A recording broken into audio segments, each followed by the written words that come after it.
Ladies and gentlemen, good evening and welcome to another episode of Trudge Report. This is a recovery-based podcast, but don't worry, if you're not sober or not ready to get sober or still in denial like Corey, we talk about plenty of other things, including sports, trending topics, and a good bit of nonsense. My name is Sean and I am your host. I'm joined by my good friends and fellow trudgers. Please remember to listen on Apple, Spotify, or wherever you get your podcasts. Our videos will be posted each week on YouTube and Facebook. But as always, please be sure to download on your listening platforms. Remember to like and subscribe on all social media outlets with the handle @Trudge Report Pod. Again, that is @Trudge Report Pod. We are brought to you, as always, by the wonderful and beautiful Miss Janine Stella of Stella Mix Podcast Management. Gentlemen, good evening. Before we get to our special handsome guest that you may see if you're watching this one day, let's go around real quick. I got you first on my screen, Bill. How are you this evening? Doing good, Sean. Hanging in there. It's that time of year for delusional excitement for us Pittsburgh Pirate fans. So we're gearing up there. We're getting ready for that. Had date night with my daughter before this. Can't get much better than that. We went to Lenore's in Palm City. Got a little bit of food. Very nice. How was excellent. It was good. It was we went there for her birthday as well. I've been to the one in Tequesta. It's really nice. She's a big fan. She loves the pizza. Good. And yeah, so she got the pizza. She was trying to eat it all, but it was a lot of fun, man. She's pleasant company. She had just got back from spring break, so I hadn't seen her in about 10 days. So it was very nice, heartwarming, melted my cold, frozen heart. And that's the news for me this week, Sean. The Steel Heart, the Steel City Heart. Baby.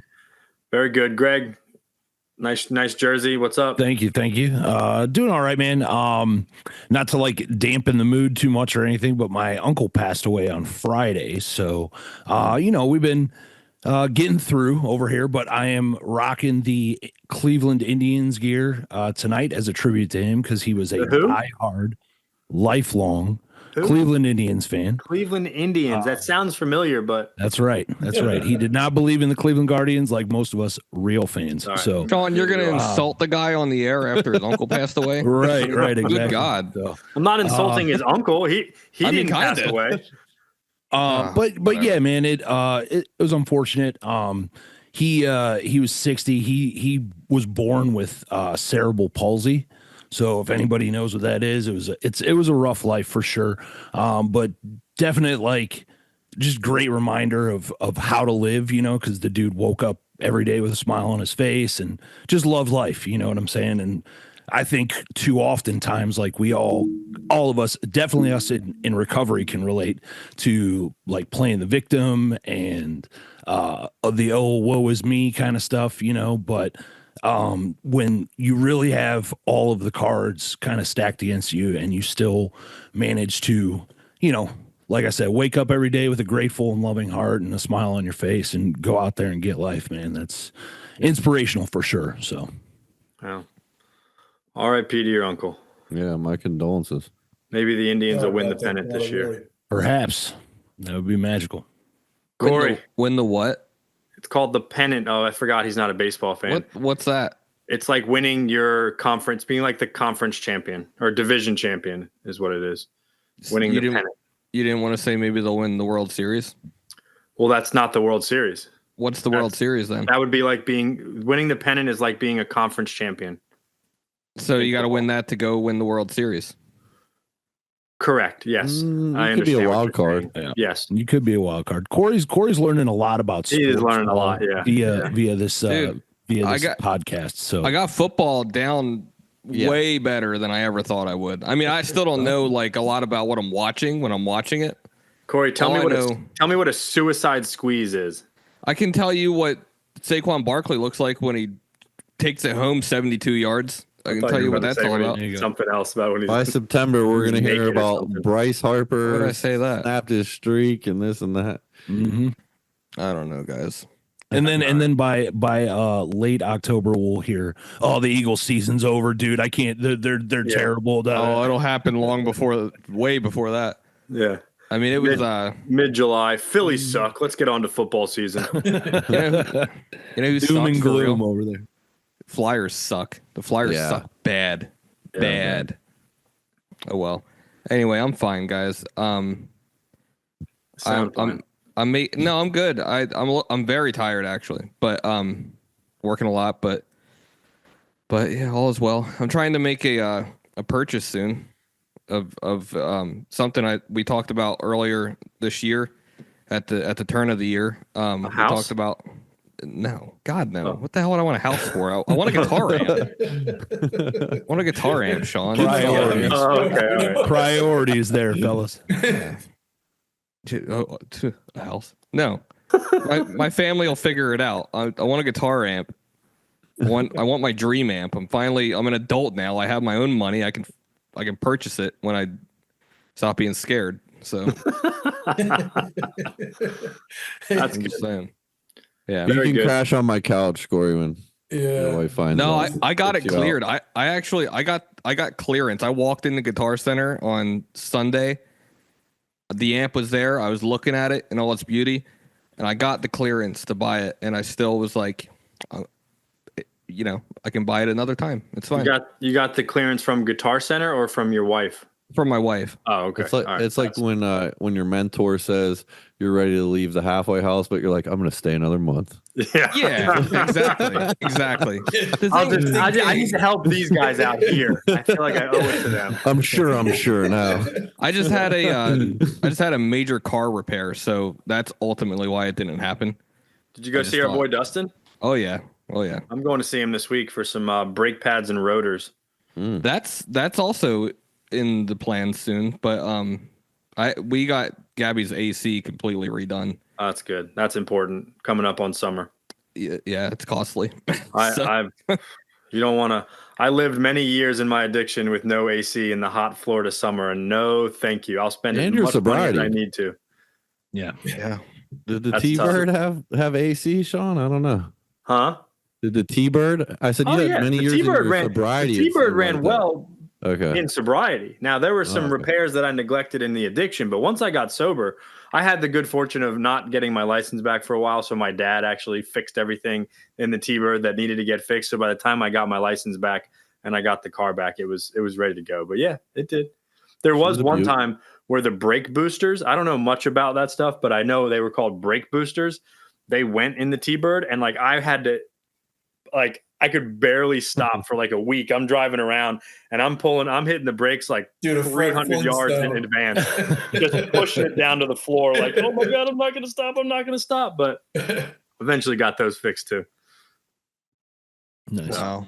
On real quick on a kind of similar to Greg's note, although it's ultimately a happy note. You guys remember Bo, homeless Bo? Yeah.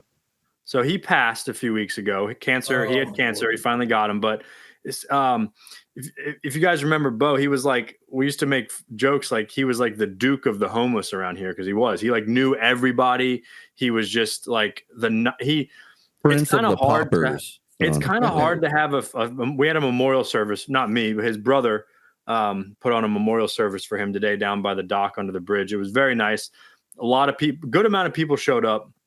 But so his dad was the police chief here in Martin County years ago, and his brother was the fire chief for many years. So Bo Wiggins was his name. It was actually Calvin, but Bo Wiggins, and his brother's name is Hoss Wiggins. And He is a large bear of a man. And he was the fire chief, and then he was a chaplain for many years. So he led a great service, read some verses out of the Bible, and just a wonderful service. Bo's daughter, his adult daughter, who I had never met but had heard of, was there with her husband and 2 kids. And then Bo's sister, just a wonderful, we often, I think in recovery, we look in terms of sober and not sober. Right. And that's pretty important for us. We're either sober or we're not sober. And usually when we're not sober, life doesn't go too well. But Bo was an anomaly in the sense, he was never really sober at all. As a matter of fact, he was quite the drunkard many times over, but he was the nicest guy in the world. And he brought in his own weird way, he was very, I would say, if I had to put a number on it, he was probably one of the top 5 to 10 most influential people of my own sobriety, simply because every morning at the eye opener for 6-7 years, when I'd get there early to do coffee, he was always there. half drunk usually, but just in like a great like mood.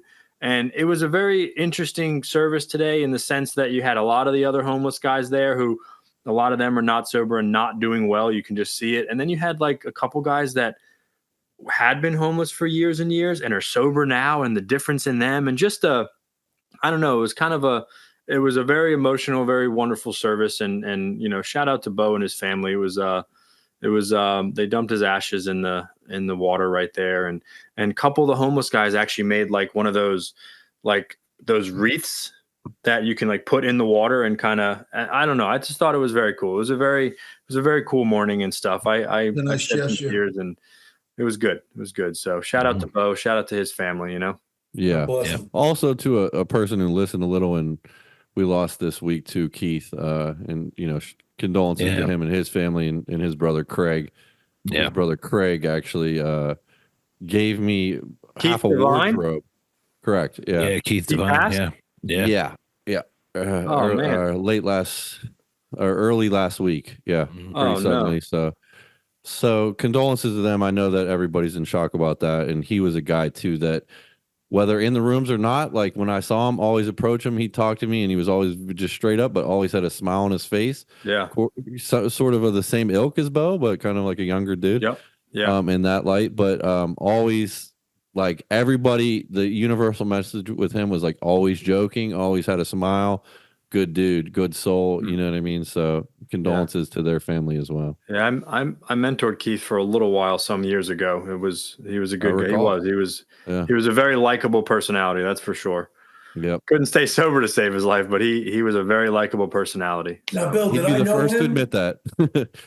Probably not. I don't think he ventured into Wednesday very much, but yeah, he was around for sure. I know Greg knew him pretty well. Yeah, Greg knew. I know you guys did. And Craig. a bunch of you guys. Well, that's kind of a good segue. Dave Cobb as well was good friends with him. That's kind of a good segue. We do have a special guest tonight. I'll let Bill do most of the introduction, but we got Scott here tonight, and you might have heard his voice already. If you're not watching this, you're just listening to this episode, but if you are watching, you've absolutely seen him. We're really excited. Scott, thank you again for coming on, and I'm going to turn it over to Bill, and then pretty much let Scott get right into his story. So go ahead, Bill. Excellent. All right. So a couple months back, we decided we were going to start bringing guests onto the podcast. And I know for me personally, when I drummed up my list, this guy was at the top of it. Just a brief history of Scott and I's relationship. Sometime back, it would have been 3 years ago or so. I had been going to a recovery group. It was Monday night, 8:30 group. I had been for a long period of time starting to work at 6:37 in the morning. So you figure sometimes after these business meetings, I wouldn't get home till 11:30 at night. So I knew something had to change for my actual personal group, because by the time these meetings were over, it was just way too late for my own rhythm there. And long story short, I ended up picking Papa Ron's home group to start attending the Wednesday 7:00 group, which I had gone to on and off. And I got there, and it was basically two gentlemen there that had been there for a long time, did their thing and did a great job at it. But Tim was another guy that was coming around at that time, was also kind of in the interim of a new home group as well. And then Scott and Phaedra, we kind of all sort of showed up at this group at the same time, and we all decided to start attending this and making our home group. And shortly thereafter, I think it was that Christmas, we suddenly lost one of the older gentlemen over that Christmas period. I know it wasn't even into the new year yet. Dave. Yeah, when we lost Dave, who was a great member of the group as well and did a lot of service, and was a great reclamation project in himself. I mean, that guy had come from jail and all these other things and rebuilt his life. Yes. And then so then shortly after that, I know Papa Ron, he had started not feeling as well himself. Therefore, like out of nowhere, I think it was basically like these two guys who had been going for years and years were no longer able to attend, and we're kind of I think we just had a quick conversation after the group one day, and said, all right, how are we going to do this? And we decided to, write the format for us a little bit and change it up a little bit and have a little bit more structure to the group. And the group has grown by leaps and bounds. I think by today we probably have 15, 20 home group members.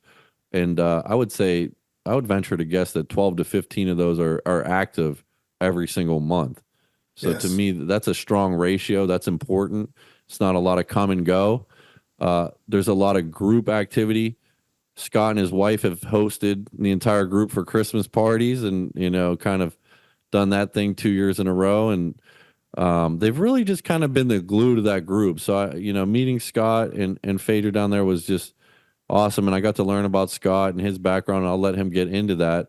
But here's a guy, he's been around 30 years. Here's me, and I'm looking for what I need at that time, probably a more mature group in my mind, and people to kind of, have some experience and, other avenues and just a little more ventured, have been out and experienced some things. So between him and Tim, man, I was beyond grateful to meet these guys. And we've all kind of become family down there. There's a group of us down there. We're really close. And to see that happen, the obvious effect of that is you get peripheral stories of recovery from the guys through that end up getting the mentor through the home group. And I don't want to give away all the details for Scott's story, but I'll let you get into it, Scott, and then we can do a little Q&A or something if there's some things that we want to ask you about. But yeah, man, grateful to have you on the show, and the floor is yours, my friend. All right. Well, pleasure to meet everybody, and it's really nice to be here. So pretty much grew up in a dysfunctional state and dysfunctional borough called Brooklyn, New York. And, life was a little rough there. My earliest childhood memories, I almost drowned when I was like 5 years old. And my dad, had to jump in the river after me and, pull me out of the water, and I was all shooken up. Well, to make a long story short, by the time I was 7, and I was an Olympic hopeful in swimming. So I picked up things pretty quickly. And, he kind of told me, he says, listen, I'm never taking you fishing again unless you learn how to swim. And hence what happened. I learned how to swim and I got really good at it. And, that followed me through my life. I was a competitive swimmer. My brother as well. My brother was a year and a half my senior. His name was Kenny. And we grew up and, we were two just roughneck kids, growing up. I don't know how much dysfunctionality. I had two wonderful parents. My dad, would never go out. He would go to work, come home, just come home to mom every night, take us to swimming practice. And, we were playing football at the same time. I was playing Pop Warner in Brooklyn. And, we were both athletes. In fact, they, we were both such big kids. They took us out. We were playing against the 10-year-olds at like 7 and 8 years old because we were hurting kids.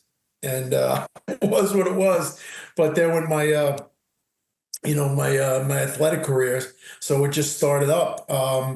I guess growing up in Brooklyn was a lot of fun. I got along with people. I was an outgoing kid. I did very, very well in school. My brother, on the other hand, not so much. Him in school did not quite mesh very well. He went, but most of the time he didn't, and came home with failing grades. So I was pretty much the good kid in this relationship, with my parents. And I go to school, I come home, do what I got to do. I guess I was maybe 12, 13, picked up my first beer and just enjoyed it. It was great, what could be wrong? I'm 13 years old. What the hell? I got a beer in my hand. I'm having fun. I got great friends. I got two of the best parents in the entire world. I was kicking butt in sports and, whatever it may be. So to make a long story short, by the time I was 18, I had been shot, stabbed multiple times, multiple car accidents, multiple motorcycle accidents. And if you pull the stitch out of me, my ass would hit the floor. All right. So I'd been through the ringer. All right. I was transferred out of 4 different high schools, in Brooklyn and in Queens. And the one thing that, God gave me the talent from was swimming. I would say that my progression of alcohol went through the roof at this point. Go out, drink, get drunk, come home, fall on the floor, same thing every day. Didn't matter. I was still having a good time. Physically, my I was off the chart. I was young, I was strong. And I always looked at myself, I didn't know it at that time, but looking back, I always looked like I was always kind of fruit rotten on the vine because I never found out what my real potential was because I was just partying like a rock star all the time. I was usually in a state of being hungover, or drunk or, whatever it may be. But it just seemed like, all my friends were doing the same thing. So it was kind of like normal for growing up in Brooklyn. Right. So I got out of high school, and believe it or not, I did very, very well in high school. It seemed like I was a pretty good test taker, and with all that, I went to, I got a full ride to go pretty much anywhere I wanted to go for swimming scholarships. So I wound up at St. John's University full ride, and it was very, very cool, So I got in there and I did the average, thing that what a drunk would do, is pretty much just start a bartending job at the school bar and, bouncing on the weekends and the rest of it. It was a lot of fun, I got to tell you. I hear a lot of people say, that, their worst day, of the best day in drinking, however they quote it. I had a ball when I was out there. I had such a blast, and I had some really, really, really good times until I didn't. Until alcohol caught up with me. I was drinking not because necessarily that I wanted to, but because I had to. And here's the one thing for me, I could drink like an animal and drive everybody home at 6 o'clock in the morning on the second day of being out. I mean, it was just one of those things. My tolerance was just off the chart.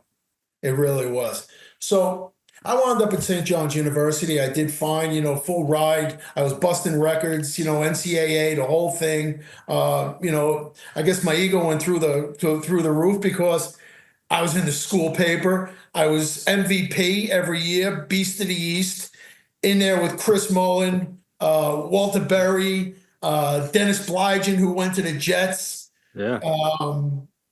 Chris Mullen went to Golden State Warriors. Yeah. Yeah. And we were all buddies. He's in my economics class. We had a blast. We had such a good time in school. It was what it was. And, I got out of there and I pretty much got my degree. I cut it short because I took a test when I was 8 years old for the New York City Fire Department. Now I figured, that I was going to go into college. I was going to be a stockbroker. I was going to do this. I was going to get involved, with whatever it is what I was going to do. I would just follow through with that. But the New York City Fire Department, I took the test when I was 18. I did very well. I think the ratio of, I got like a 97 on the written and 100 on the physical. And it was like 1 out of 300 people got 100 on the physical. It was actually very, very difficult to get it. So that time came up. By the time I got out of school, I got called for the New York City Fire Department, and I went right in. Midtown Manhattan, where I went right into Proby School, drinking like an animal. All I did was look around at the rest of the guys, and they were all doing the same thing. I had a blast. I always had the ability to get along with people. I just did. I was a decent guy, you know what I mean? I still had my morals about me. I was just rolling through life, doing what I had to do. Here I was, 23 years old, driving a sports car, living with my parents, at that point still.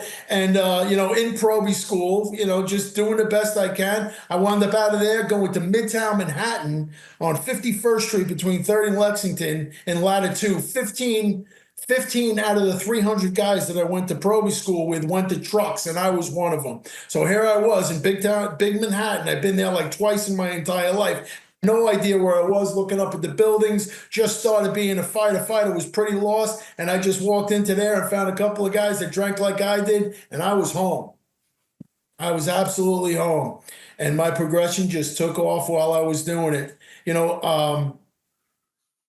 I want to say, I did pretty well while I was there for a while, and but they talk about the progression, of the alcohol, and God knows I progressed very, very, very quickly, very, very quickly.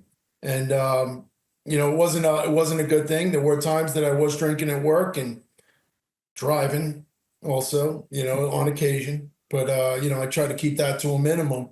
But I was getting through, and, I just, the alcohol really got to me. I walked up to one of my captains and I said, "Hey, listen, I'm really having some trouble with the drinking. And, I really wanted to just let you know that." He says, "Well, I'll tell you what, Scott." He says, "We got a party tonight that's over in the bar, a couple blocks away, and we'll sit down and have a couple of beers and talk about it." So I said, "Okay." This is, so, I was really feeling some heat at this point, but I was surrounded by people that just drank the way I did, when it came down to it. So that happened. I kind of forgot about it. A couple months later. We all know how this works. You know what I mean? I just, I drank myself into oblivion and wound up this time talking to the chief, and they wound up sending me away to rehab. And it was kind of cool. I didn't know anything about rehab. I knew nothing about, recovery, about taking care of myself, doing anything good for myself. And, it's kind of funny that how much I was abusing myself, with the lack of food. You got to understand, I was a world-class athlete.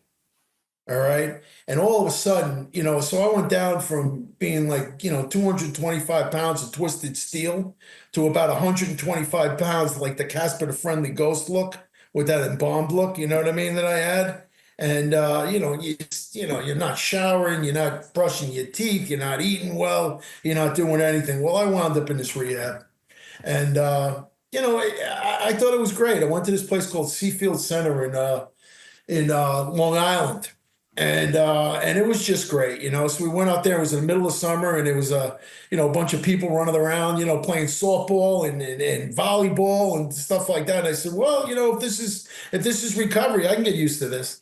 And so I went in there. I tried to be helpful. I did the best I could. I really didn't know much about what, they blew me through, the first 5 proposals, and I got a general idea, of what I had my first contact, or, it's not as if I didn't believe in God, but I had no idea how to pray or, do anything else like that. And I was a little lost, like I guess many people are in their early recovery.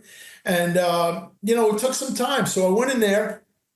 I did what I had to do. I got out and I swore to my parents. It was nice, how, your relationships, you get back with your friends, and, just your parents are back on your side, and you just start feeling a little bit better. I gained about 25 pounds when I was there. I got rid of that. I got rid of that Casper the Friendly Ghost look. I was out in the sun. I was enjoying myself, and it's just an amazing thing for not drinking for a month. I just felt great. I really did. And I got out of there and I thought, hey, this is going to be easy. Everything's going to be fine. Well, I met a couple of people, that thought they could have, that we graduate to social drinkers, you know what I'm saying? So it didn't take me long.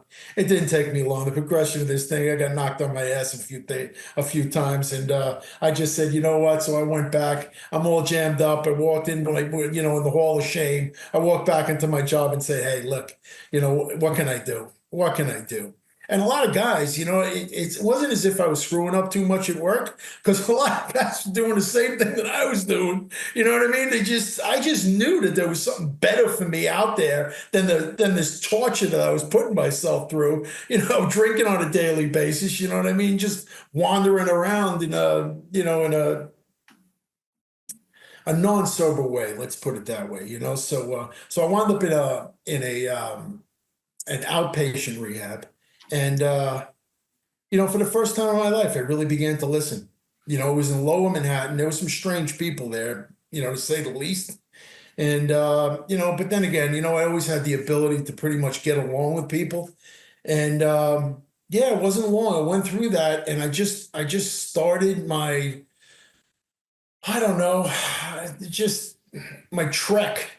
I was on a little Star Trek there, coming from, I was so lost in the beginning. I didn't know which way was up. I didn't know who to talk to, what to do, or anything else, But, look, I started in the first, I would say, first 90 days, I probably went to 300 get-togethers, and things started really changing. Things started really changing.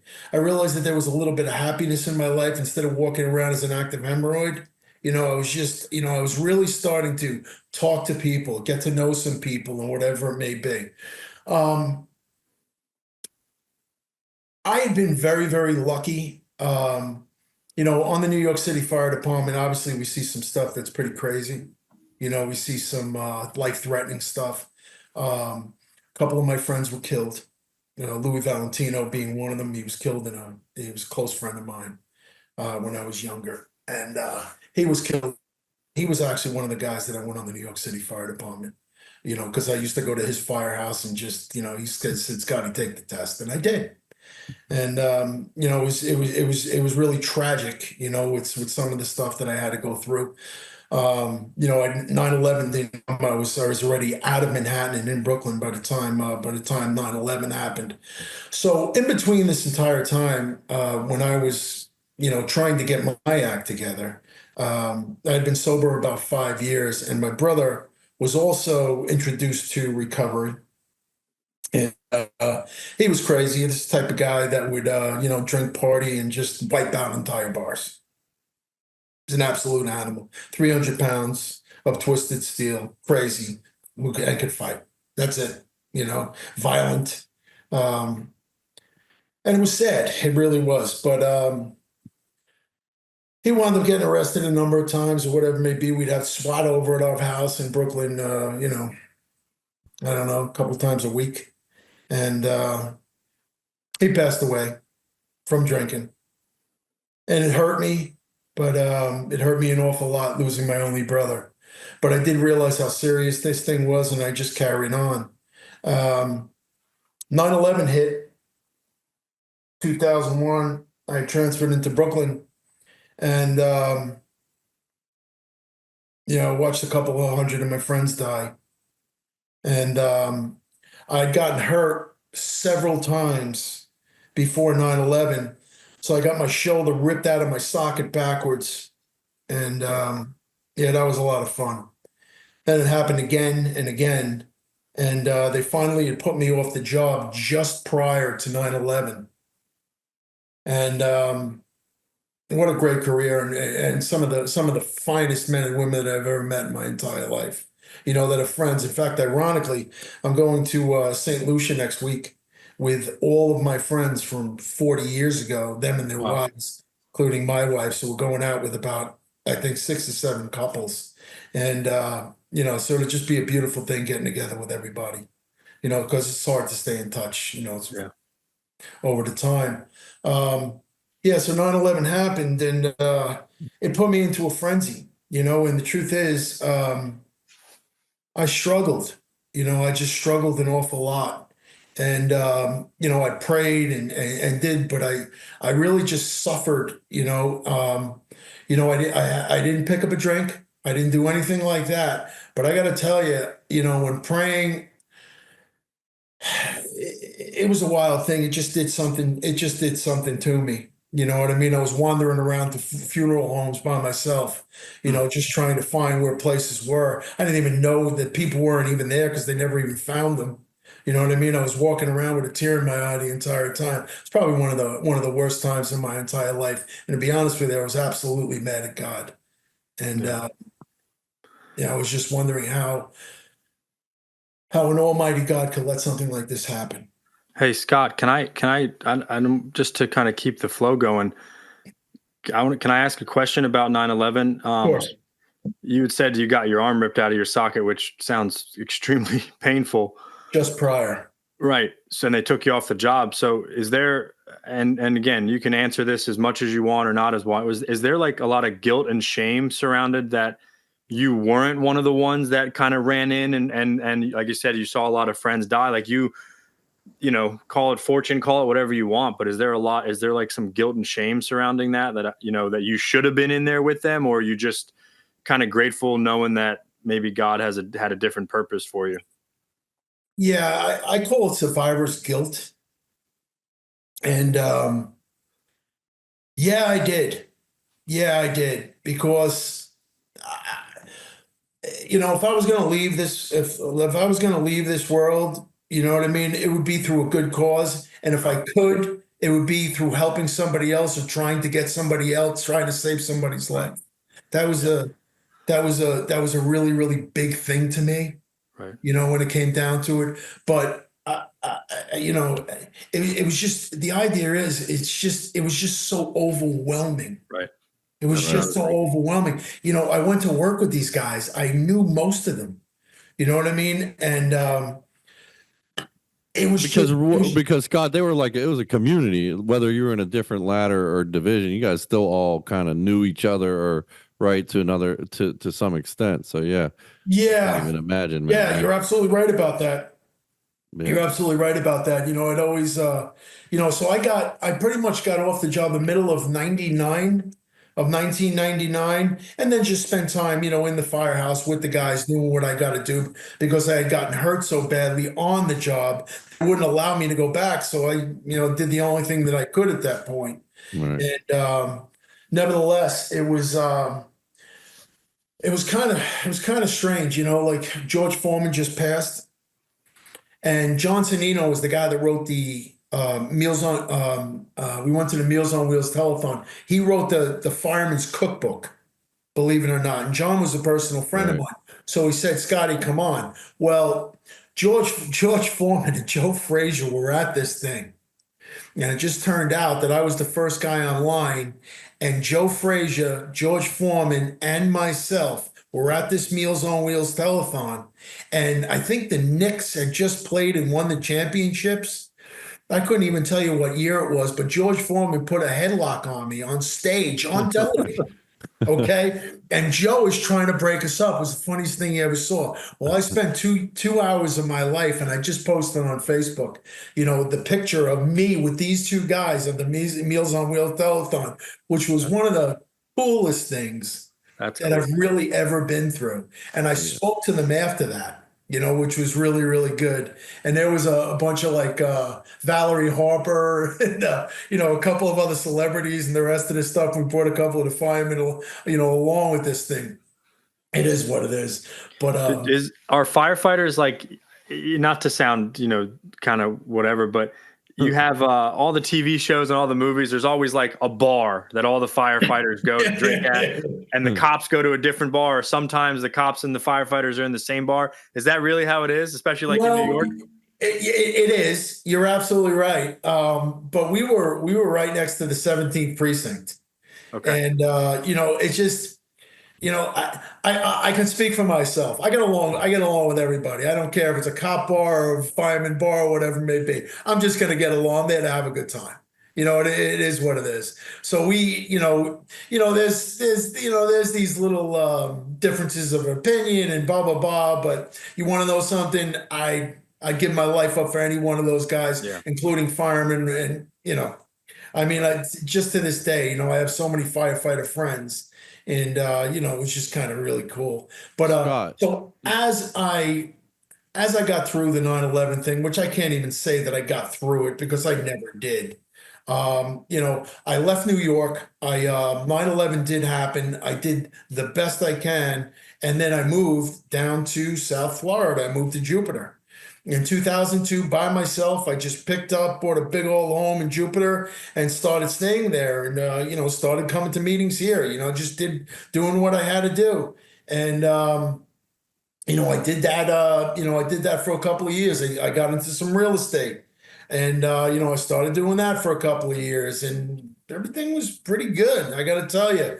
Then I decided that, I had been retired at that point, so I decided I wanted to do something. And, I met a friend of mine. And he says, I work over at Trump International. You want a job over there? You know what I mean? You'd be great. You know what I mean? Blah, blah, blah.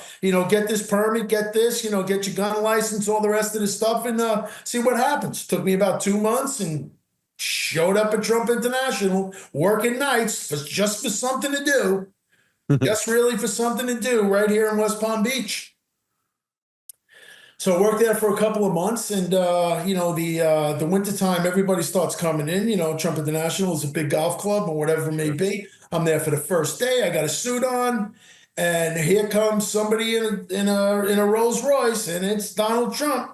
And I'm standing outside, with a suit on, and some of the guys were inside, you know what I mean? And he pulls up in the Rolls Royce, true story, pulls up in the Rolls Royce, passes me, locks up the brakes, and backs up. Meanwhile, my heart's pounding out of my chest, okay? I'm like, okay, what did I do wrong? Is my tie off or sideways? What? So pulls over, he goes, who are you? I said, my name is Scott Haberstroh, sir. I said, I work for you. He says, really nice to meet you. Shakes my hand, goes back up. Now, meanwhile, I'm a night security guard. I'm a nobody at this point. The head of security gets a phone call 10 minutes later and says, send this guy Scott up to the driving range. Gets a phone call from Trump. So I'm up there. Within 6 months, I'm running Trump security for Trump International, and stayed with him, his family, every celebrity you can imagine, ball player Jerry Rice, Lawrence Taylor, Rudy Giuliani, all the politicians, all the rest of the stuff like that, and me. 6 months later, craziest story you could ever imagine. Would have never happened had I not been sober. Right. Now, how long did you do that for? 3 years. And this was in like 2002, 2003. No, or later. This is a little later than that. I would have to say between 2007 and 2010. Okay. Yeah, something like that. And I was traveling all around the country, doing the right thing, developed a relationship with the boss, and just had a really, really, really good time. Some of the finest people you could ever imagine walking in and out of this place, And, it just worked out very, very well. It really did, and, after a while, I was running a lot of hours over there, and, I finally decided that I was going to retire, and I did. And, it was just a really, really good thing. Now, how do you get from there to unless you have another question, Sean, but I just wanted real quick. Yeah, I just wanted to boat know, captain, but go ahead, Sean. No, I just wanted to know, because this goes in with this. Is there like, I know there might be some stuff you can't talk about, but is there like a go-to story or like a craziest moment that you can remember that sticks out? Yeah, what was his nickname too over the radio? Was it like Golden Goose? Yeah. Golden Goose is Well, I can't tell you that. Orange. I can't tell you that, because if the guys that are working and covering right now are using that same number, you don't want the repeaters out there listening. Right. So, but yeah, I had a crew of ex-police and ex-military and stuff like that, and it worked out very, very well. It worked out very, very well. It was just a real honor, to be around him and his entire family, and just some of the nicest people. And a lot of the members were just terrific people. You would travel with him though, right, Scott? Eventually, it wasn't just Trump International. You would actually take trips and whatnot and be kind of on that agenda. Oh yeah, absolutely. We went to New Jersey and New York and different places like that, where I would take a good look at the security protocols and give my advice. And so we were traveling all over the place, and sometimes I'd leave for a month, 2 months at a time, and it just becomes a little rough when you want to be home. So what I did was I stopped doing that. I was I actually also in sobriety, I worked at a bloodbath called Renegades, which was over on Okeechobee Boulevard, and ran security for them as well. Yeah, I used to go there. Yeah, so yeah, Friday and Saturday night was what's this, a club or something? Yeah, it's like a real Oh, Sean used to go there. Janine, our producer, lives down south, and I used to live down there too. So Janine still goes there, probably, right? Yeah, she's getting ladies' night. She's probably been there last Saturday. Well, I was in the middle of the dance floor, in the middle of every fight. So believe me, it's just it's some entertainment for me as well. Shortly thereafter, I went to, I worked as which I can't really get into too much, but I worked as a private contractor for the government, doing security work. All right. And, just a lot of that. We can read between the lines on that one. Yeah. So which worked out fine, which I didn't do for long. But I was long enough, let's put it that way. And I just decided to retire.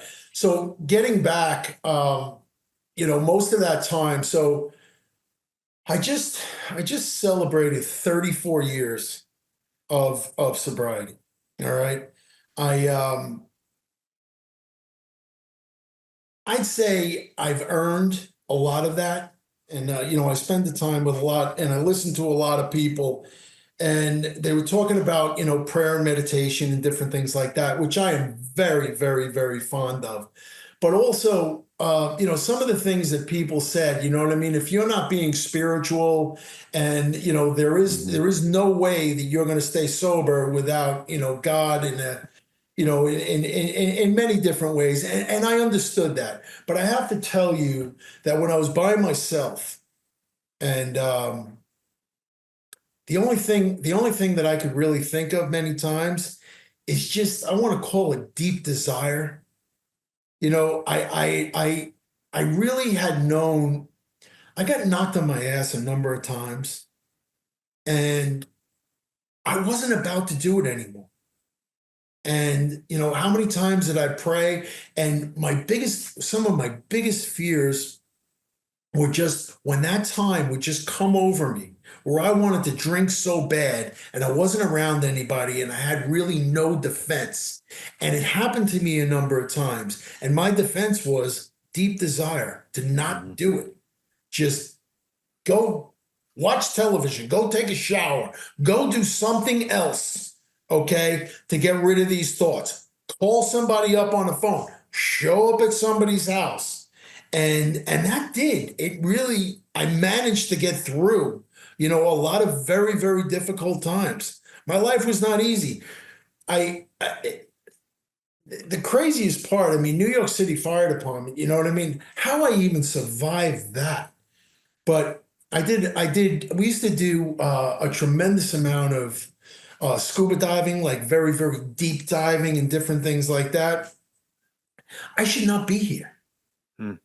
My relationship with God at this point has really just been overwhelming entertainment, because I have so much gratitude in my life. The truth is, I should not be here.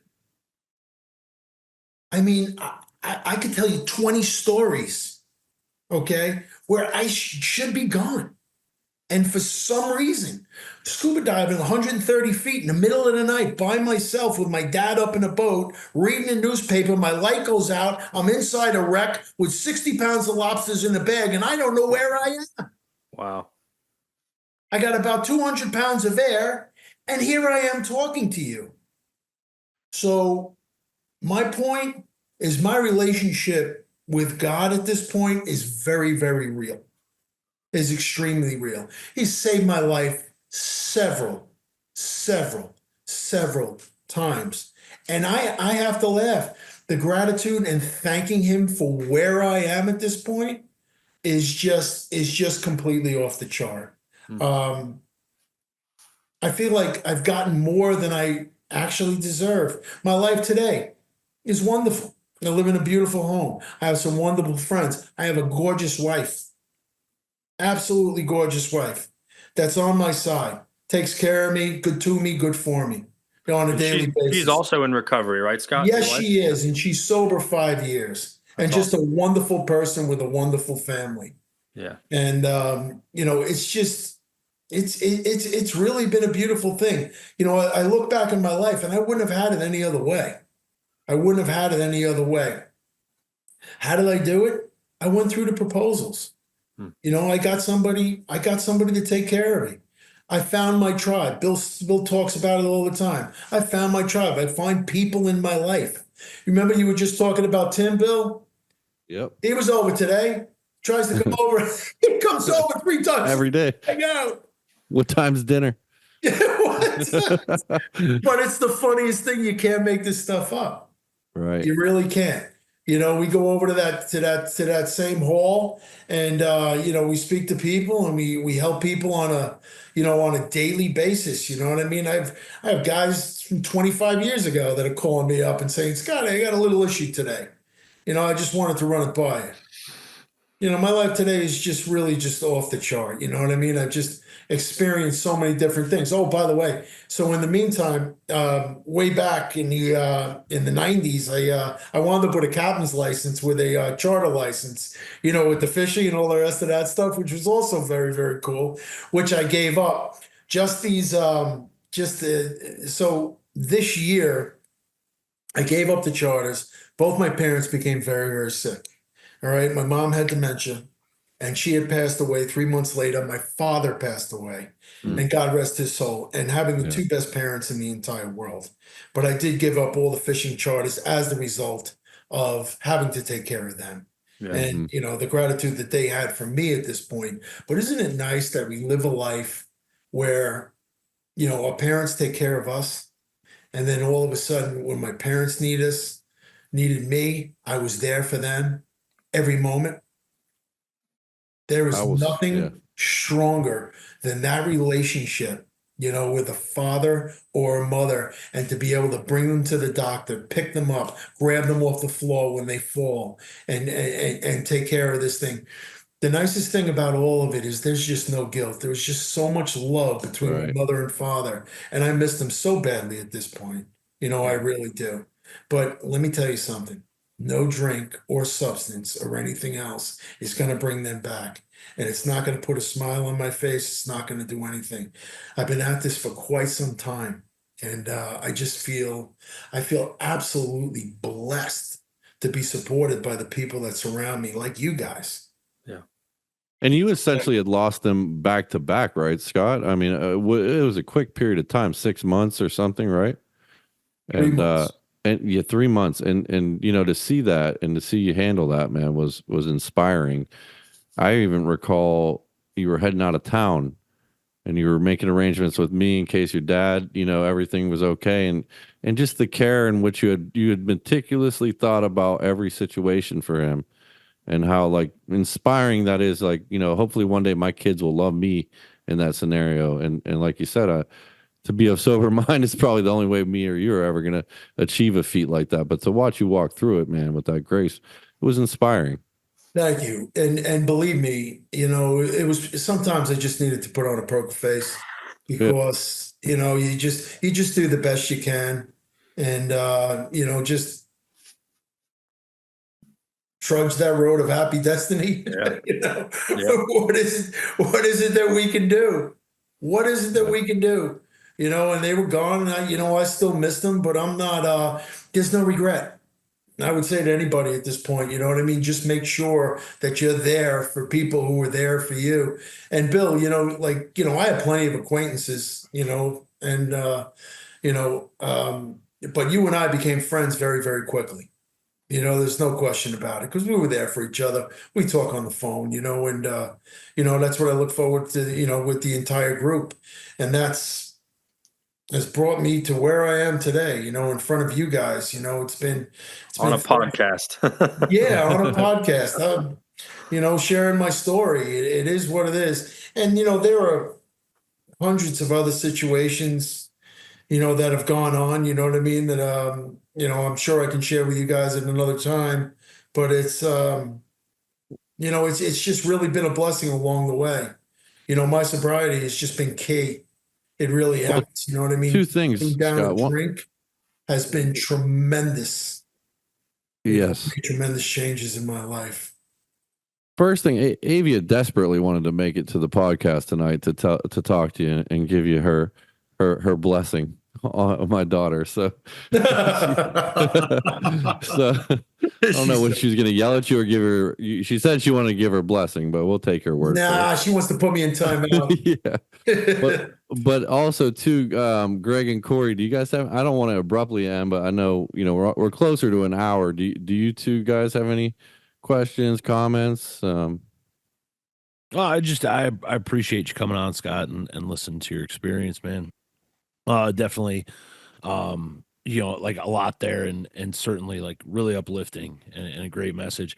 I took away, something that was just always key to me, and something you said about like being around all the guys in the fire department. Like my background, I grew up in restaurants, and in the biz, and like, so the identification thing was important for me early on, and it was certainly important for me in recovery as well.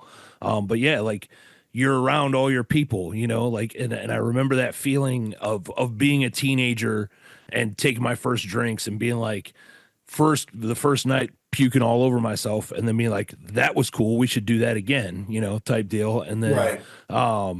but yeah, like being around people that drink like and so you can identify or something like, this is my crew, and these are my people, until you look around and they're not there anymore. Right.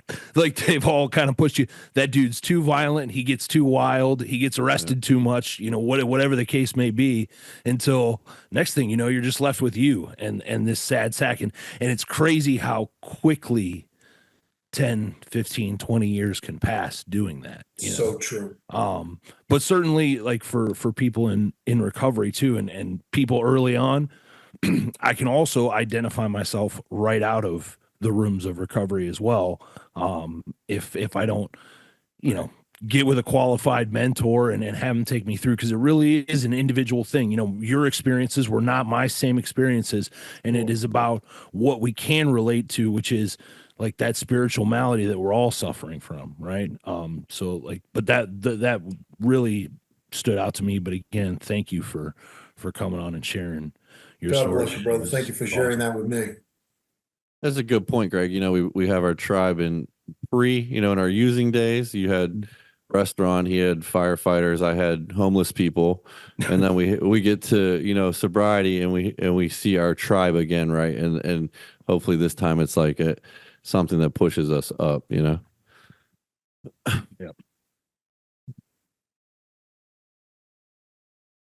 Corey? Oh, I have no one. No, I did. I don't want to bring the mood down, but especially this late in the podcast. So I'll kind of rephrase my question just into a statement. I can't help but think, and I thought about it earlier too. As far as 9/11, you'll have to forgive me. I was 5 years old. Literally, I was in kindergarten. I can barely remember a couple like clips in my mind from the day, and I remember like the most I remember is like, my mom crying in the kitchen. We were in South Jersey. We 2 hours away, so like it wasn't like right there. But so my point is, man, I can't imagine like already being sober, being right there, in that whole thing's backyard. That's kind of wild. That's a very unique, I mean, tragic and horrible experience, obviously, but man, like inspiring nonetheless, like getting through all that adversity internally and stuff, like we were talking about earlier. So I don't know, it's kind of like I struggle to say, like, I don't want to. It's almost, having been so young and having not really watched it on TV like live. It's like it's always been like morbidly, in a way, like fascinating but tragic and just kind of wild. So just adding the recovery aspect of that and everything that you had done up to that point and everything. I mean, it's nothing short of amazing. So I don't know. I appreciate you sharing all that with us. Thank you so much. Yeah, it was kind of a miracle to me. There was just two short things that I wanted to bring up. After about 3 years, I decided I was going to go to the memorial. And have you ever been to the Memorial in New York? I've tried, but it did not work out in the day's plans, but I would like to. I thought I was ready. Yeah. I thought I was ready. And I walked in there and I found out I was wrong. I just broke down. I couldn't walk. I was paralyzed. I saw all the faces up on the wall, people that I was friends with and hung out with and came in and out of fires with and everything else. And I realized, that I had been with some of the most courageous, coolest, bravest men and women I have ever met in my life that made the ultimate sacrifice to help others. And there was just one thing, that many people don't know. So when they were in that lobby and they were waiting to go up, all right, they handed out Sharpies, magic markers, and guys all took off their coats and they put down their social security number on their arm, knowing that they were done, but they were going to try to save one, just one, before that time came. Wow. And that's the most heart-wrenching, bravest thing I've ever even thought of doing. And I didn't, I wasn't there. I wasn't there at that moment, when it happened. And, but these guys had all told me the stories, and the survivors had told me the stories. And many of the guys, that I was very, very close with, all gone. And that sucks. But you want to know something? I'll never forget. Yeah. I'll never forget what these men and women did, for everybody else. We play that selfish game really quickly in this world, and to find that kind of unselfishness to put your life before somebody else's, holy cow, it just brings tears to my eyes, man. It's really something. Yeah. Thank you for sharing, Scott. I know that was tough, man. Yeah, absolutely. Bill, you want to close us out, Bill? No, thanks again. Hey, Scott, I feel like we could have probably did 3 hours with you because I know you and I know there's a lot of fantastic stories. So maybe we'll do a part 2 one day after we get some other guests. No, I hope so. What an honor, man. And just everything. You're a hero. I'm personally selfishly glad you're here in Florida. And, today your grandpa and everything and your family and all that stuff, watching you guys and just being a role model, man. I see it every day. I look up to you guys, you and your wife. And, it's a message that's not to be missed. This is an episode near and dear to my heart, man. So I appreciate it. You did a fantastic job. I know the boys here appreciate you as well. Absolutely. And just from a courage point of view, I'm a Giant fan. Okay. That takes courage. Oh. All right, Scott. See you later, It takes man. courage to walk around with a Giant shirt on. I'm telling you now.